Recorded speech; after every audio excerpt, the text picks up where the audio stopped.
stretch into games that really matter in January, we need Derek to roll. I think it's obviously important for us to keep him going, and that's what we're going to do.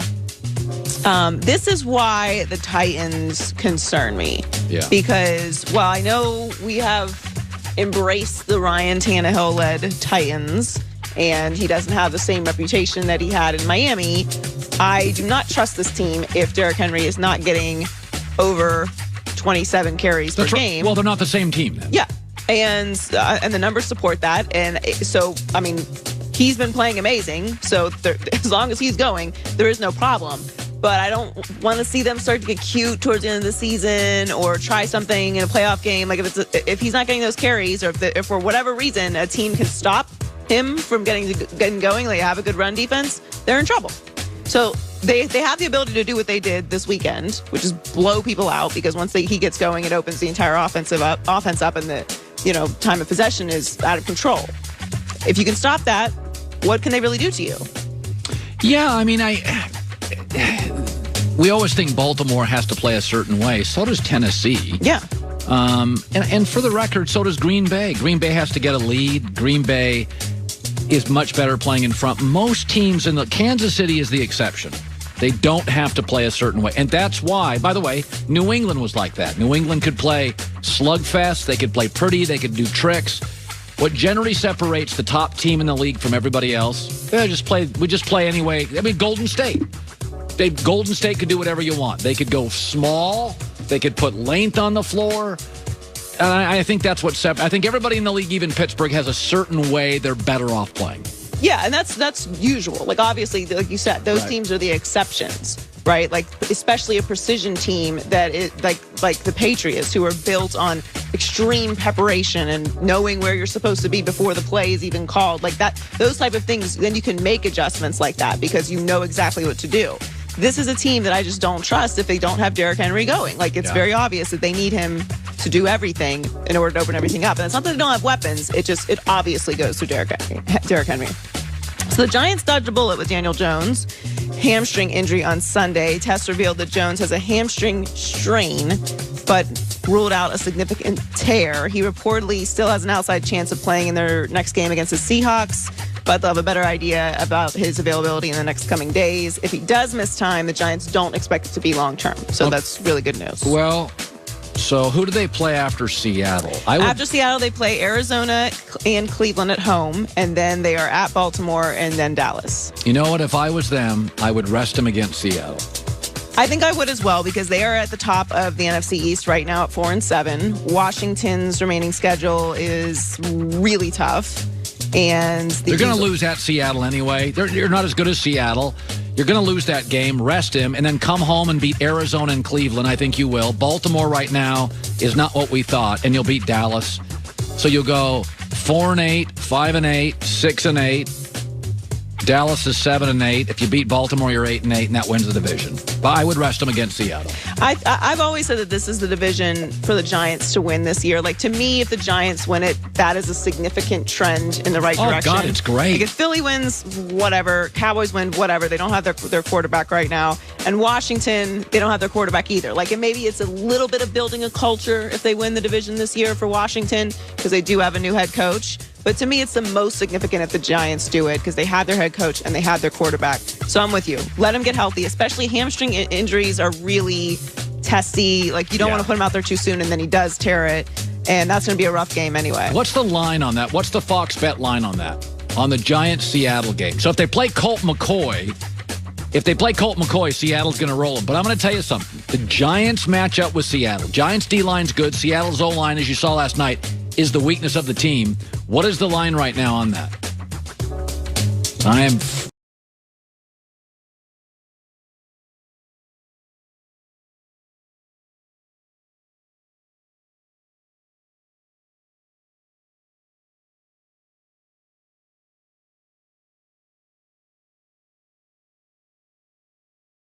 So it's not... Well, they'll find out in the next coming days.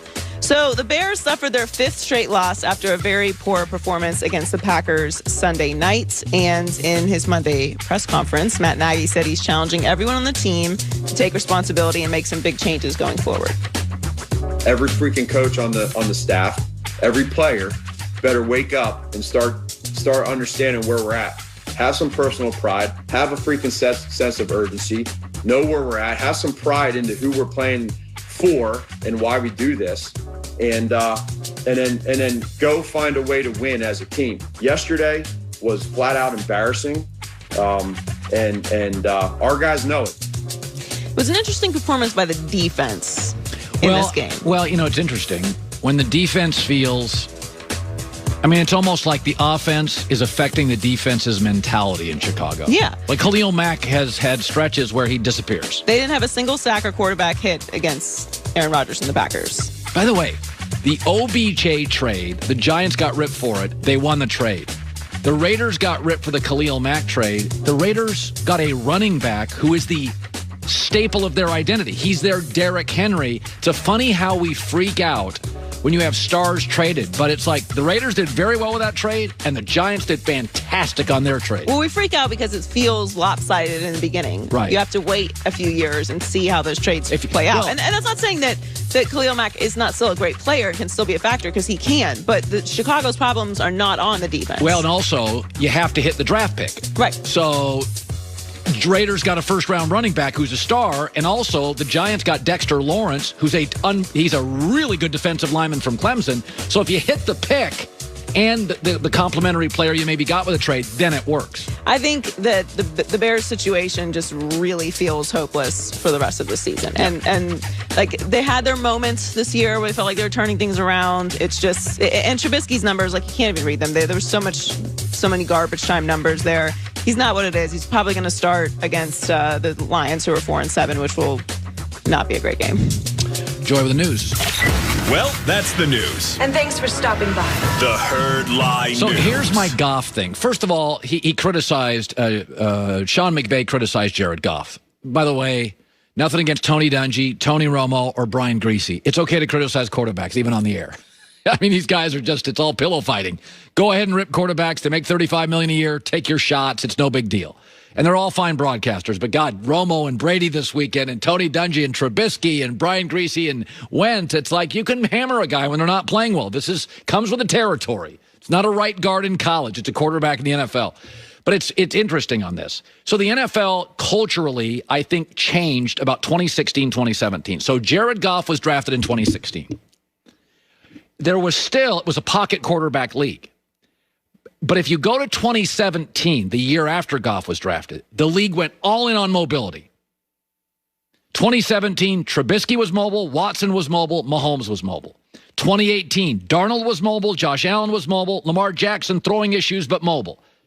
Who struggled in that draft? Josh Rosen, pocket. 2019, Kyler Murray, Daniel Jones, move. Who struggled? Dwayne Haskins. And in the 2020 draft, I have it here. 2020 draft. Herbert can move, Burrow can move, Tua can move, and Jordan Love, that's his strength. He can move. So Goff was in 2016. It was the last class where you argued on behalf of pocket quarterbacks. And that's not saying that Daniel Jones isn't primarily with that, but Goff is he's Matt Ryan, slightly more athletic.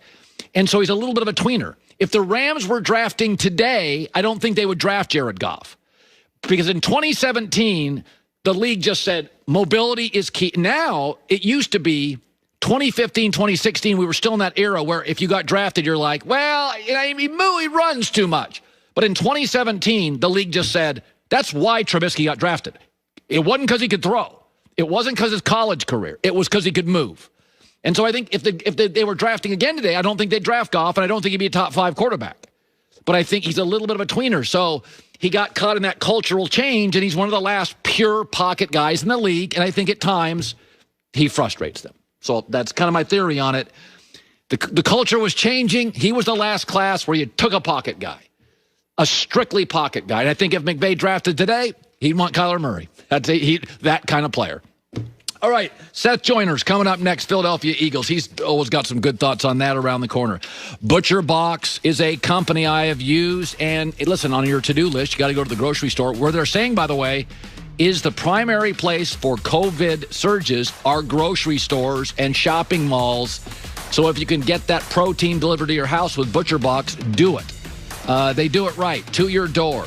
shipped high-quality protein, and they partner with folks who believe in going above and beyond sustainability, organic farms, fresh farms. They've got fresh-caught seafood, grass-fed, grass-finished beef, heritage breed pork, organic free-range chicken. Websites packed with all sorts of recipes for those